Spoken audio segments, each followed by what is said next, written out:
My name is Danielle Sarang.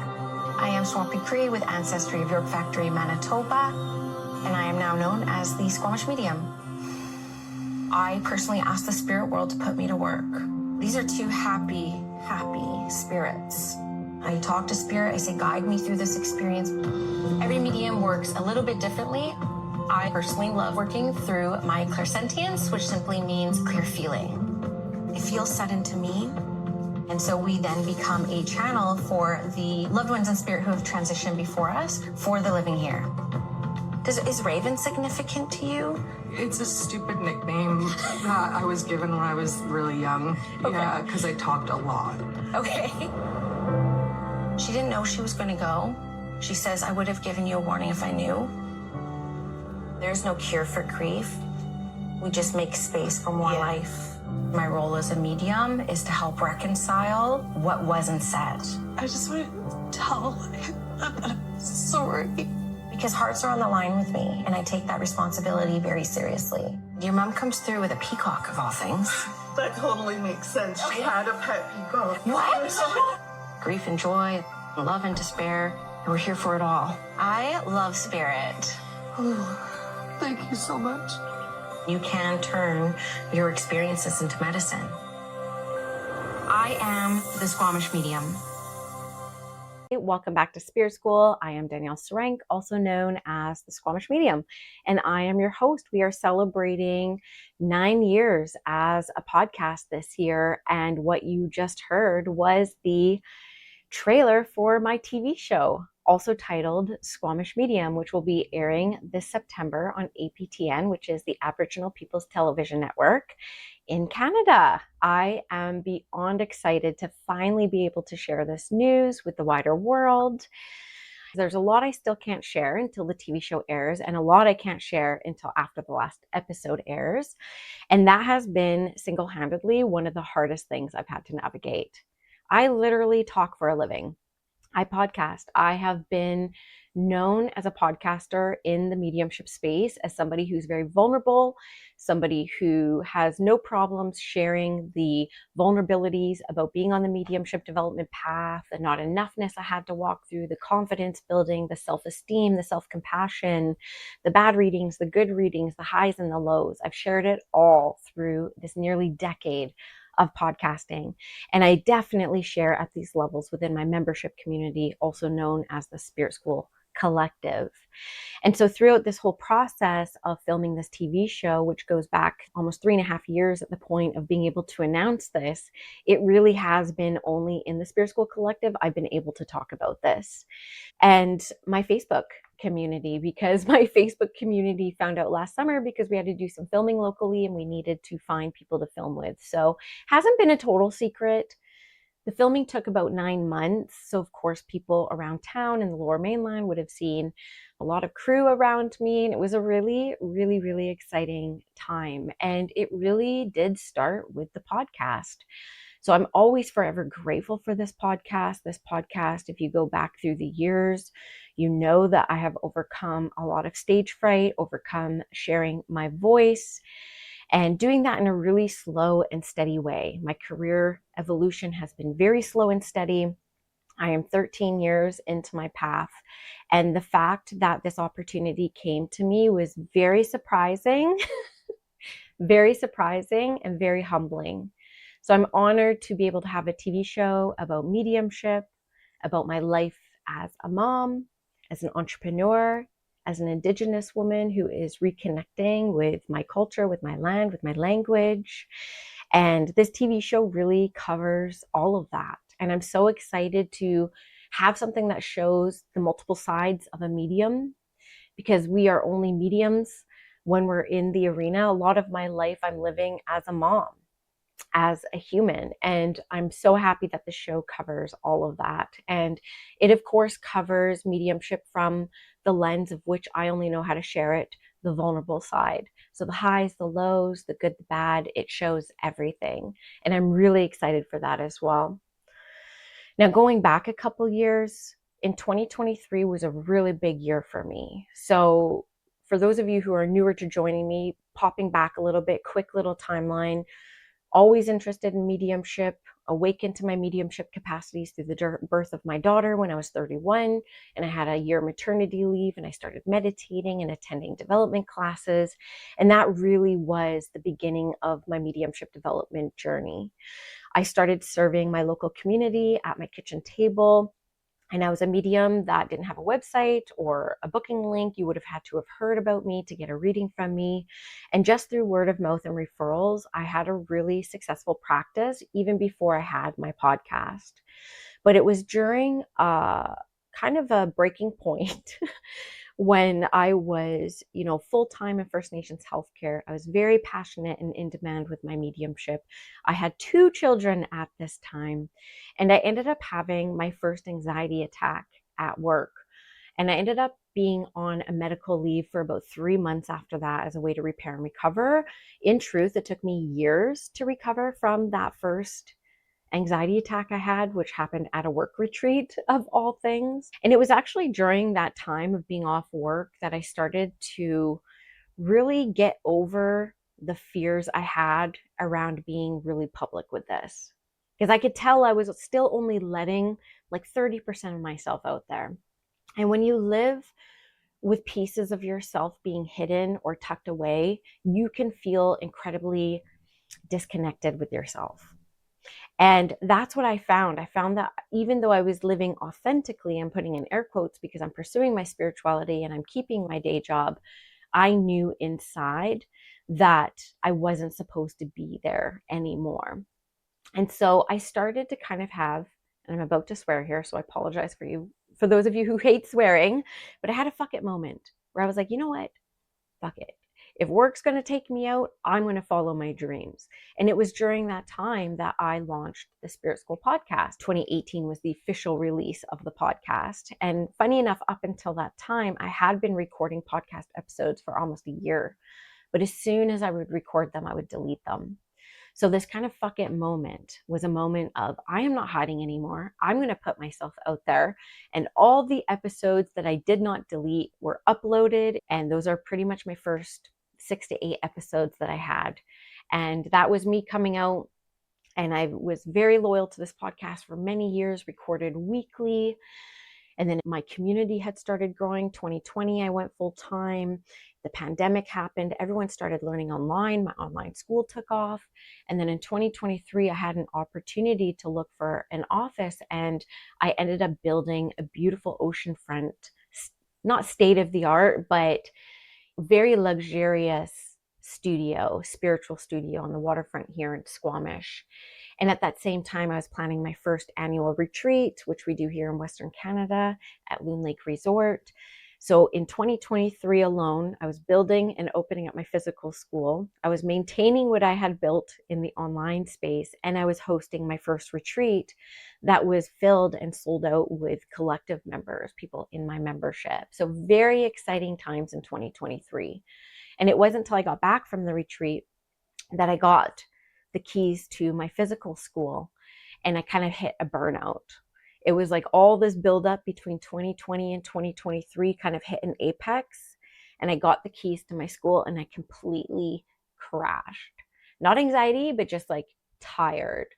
And I ended up having to rest a little bit that summer when I first got my keys to Spirit School to recover before I started building out my local community here.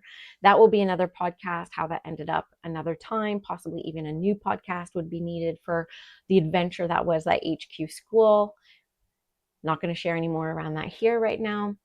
But it was when I was sitting in my office, kind of recovering from 3 years of building and what I thought was felt like success. I'm like, oh my goodness, I have made it. I've accomplished so much. And I was feeling really proud of myself, albeit very tired. And I had these 2 Indigenous women approach me literally out of nowhere for a paranormal show. And they were walking around Spirit School, and I was jokingly saying the paint was still wet. And they were asking me, what do you do here? And I said, I'm still figuring that out. I just opened literally weeks ago. And they started talking to me about a paranormal TV show. And I had to be really honest with them. I just said, it doesn't take long to get to know me before you start to realize I'm probably the worst person for a paranormal show because I work for the angels and I'm all about the healing of this work. So I'm probably not going to be the best for a paranormal show, and kind of like sent them on their way. And they approached me again not long after, just curious. They were like, just curious, if you were to have a TV show, what would you want it to be about? So we ended up on a Zoom call, and I gave them each a little bit of a reading. And I explained to them that my readings are really private. I've never shared clips of them. I don't talk about what happens in my private readings. A lot of personal information is really divulged. And I really feel like my intention of doing mediumship is for the healing. And that might not be as sexy for TV, but it's really why I do this work. I need it to mean something. And so I really didn't think I would end up getting selected and picked for this, but I'm not going to take you through the whole timeline because I'm going to do a whole podcast episode on this for a new podcast I'm creating for the TV show, a companion podcast. I was very lucky that there were certain people who saw my vision with mediumship. I got to talk to them about some of the things I didn't love about mediumship TV shows, and some things I really did love about them, and what I felt was missing. Because I have been watching, as you know, from my most recent podcast episode, I watched Sylvia Browne, John Edwards, Derek Acora.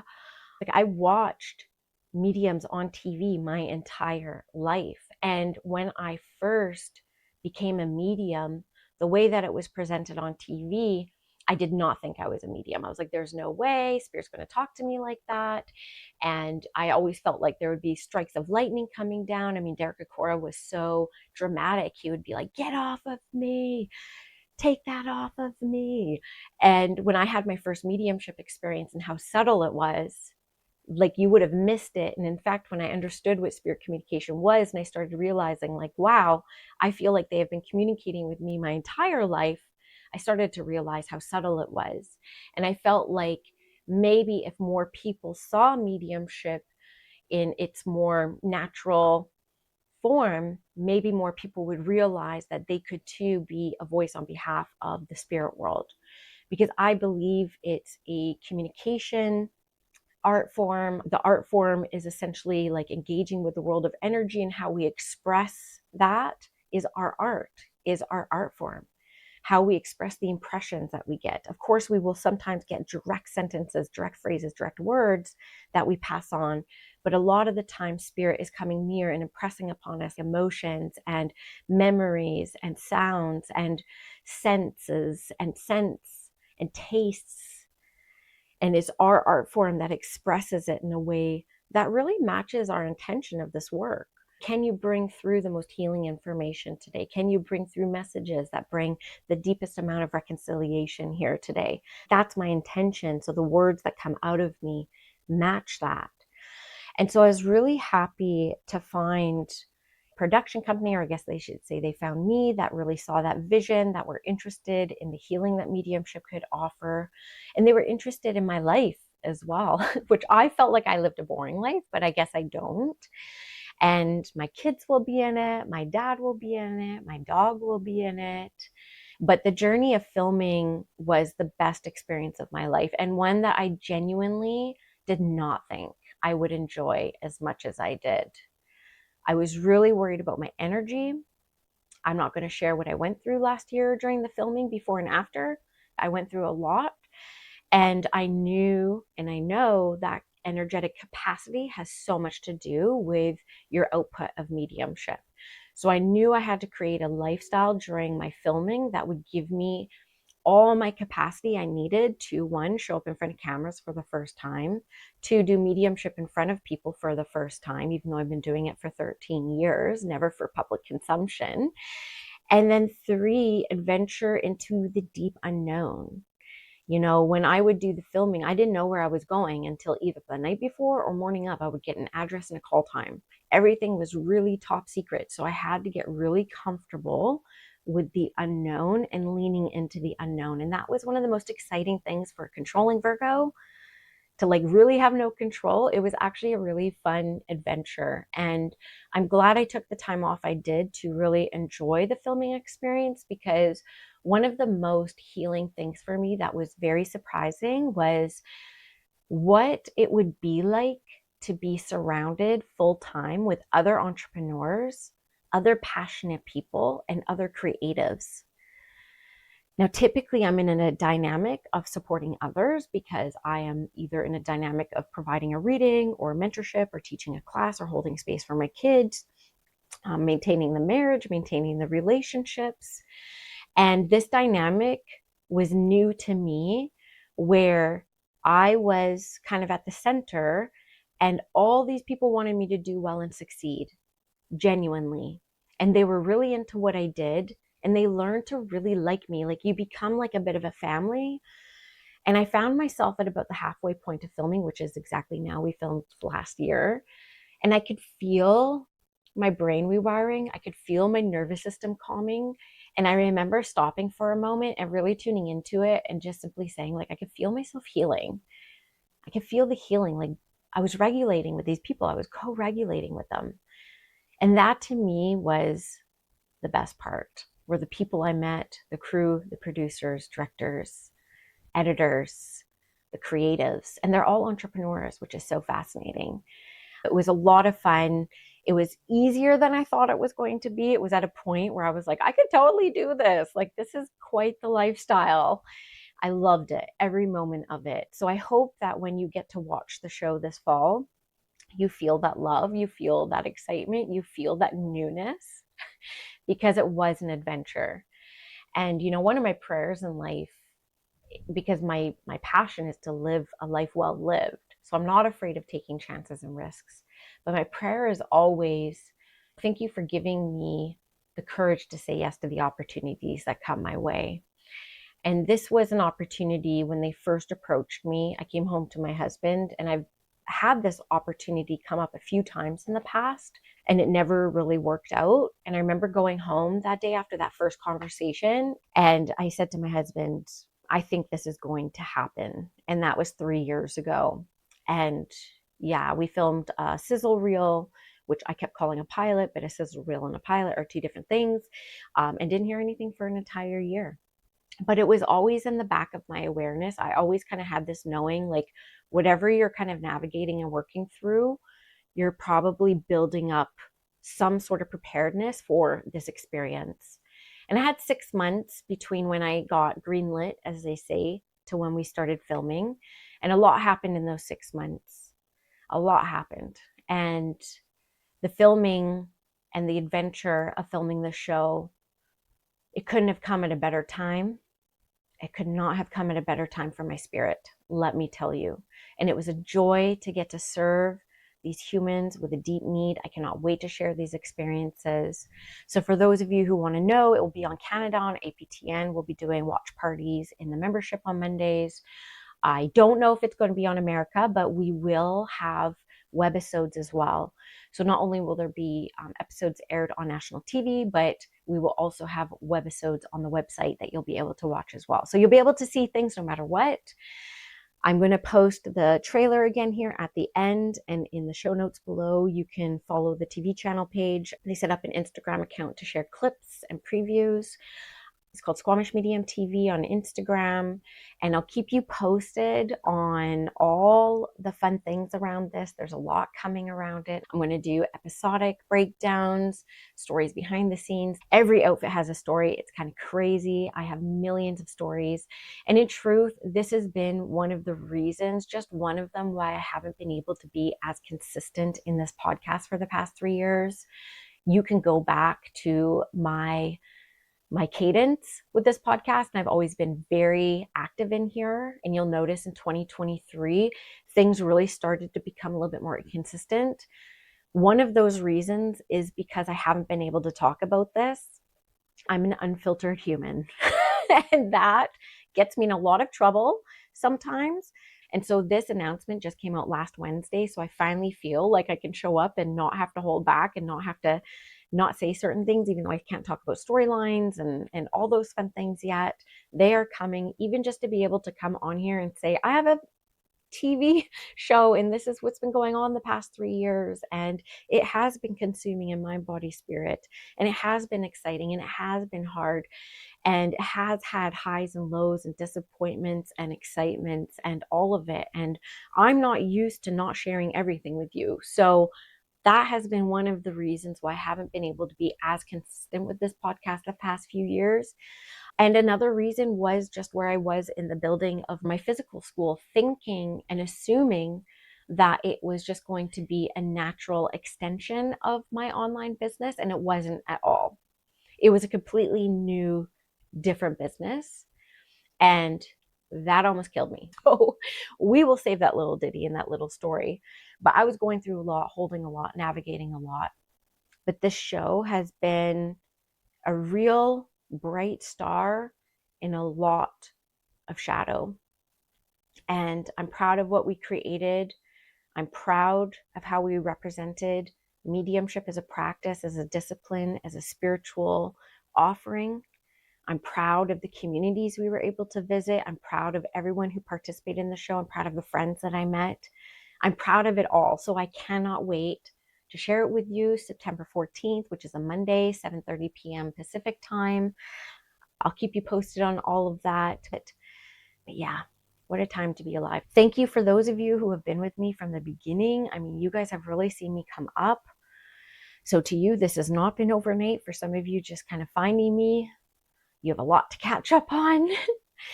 One of the most proud things that I have, and I've been reading a recent review from one of you who is a 24-year-old watcher or listener, who said that you've been listening to me since you were a teenager.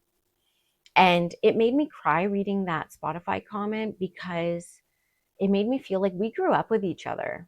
Like, that's how I feel. That's why I'm here recording this on the Spirit School podcast, because you guys came up with me. You saw me come up, and I came up with you. I got to grow up with you guys too. Grow up into your spiritual selves. And whether I was an initiator, your first, or just the beginning, or a little part of it, what an honor. This podcast really started it all, to be honest with you, and I'm extremely grateful for it. So yeah, thank you for being with me and supporting me and just celebrating with me. I had one of my colleagues in the collective, Jen from Boston, which is probably one of my favorite comments from this announcement, where she said, "I have never been so happy for someone else in my life." And I could really feel it. I felt like Taylor Swift a little bit, like with people who were really happy for you. They're like, I even had somebody say, like, "You deserve this," or "I'm proud of you." Like, I could cry even just hearing that. So it's been lovely. I've actually been screenshotting every comment, every share. I've screenshotted every single share that I could see with the trailer on Instagram, because so much love notes were attached to them. And those have been really helping me come back to life and reemerge. So thank you. So that's the episode today, a bit more of a personal update, but here we are. We have 5 weeks to go until airtime, 3 years into this project, and I couldn't be more proud of it. So thank you. Thank you for letting me pop in with this. I wish you well until the next episode. And once again, here's the trailer for the Squamish Medium TV show airing September 14th at 7:30 p.m. Pacific time on APTN. Bye, everyone. My name is Danielle Sarang. I am Swampy Cree with ancestry of York Factory, Manitoba, and I am now known as the Squamish Medium. I personally asked the spirit world to put me to work. These are two happy spirits. I talk to spirit, I say, guide me through this experience. Every medium works a little bit differently. I personally love working through my clairsentience, which simply means clear feeling. It feels sudden to me. And so we then become a channel for the loved ones in spirit who have transitioned before us for the living here. Is Raven significant to you? It's a stupid nickname that I was given when I was really young. Okay. Yeah, because I talked a lot. Okay. She didn't know she was going to go. She says, "I would have given you a warning if I knew." There's no cure for grief. We just make space for more life. My role as a medium is to help reconcile what wasn't said. I just want to tell him that I'm sorry. because hearts are on the line with me, and I take that responsibility very seriously. Your mom comes through with a peacock of all things. That totally makes sense. She had a pet peacock. What? Grief and joy, love and despair, and we're here for it all. I love spirit. Oh, thank you so much. You can turn your experiences into medicine. I am the Squamish Medium.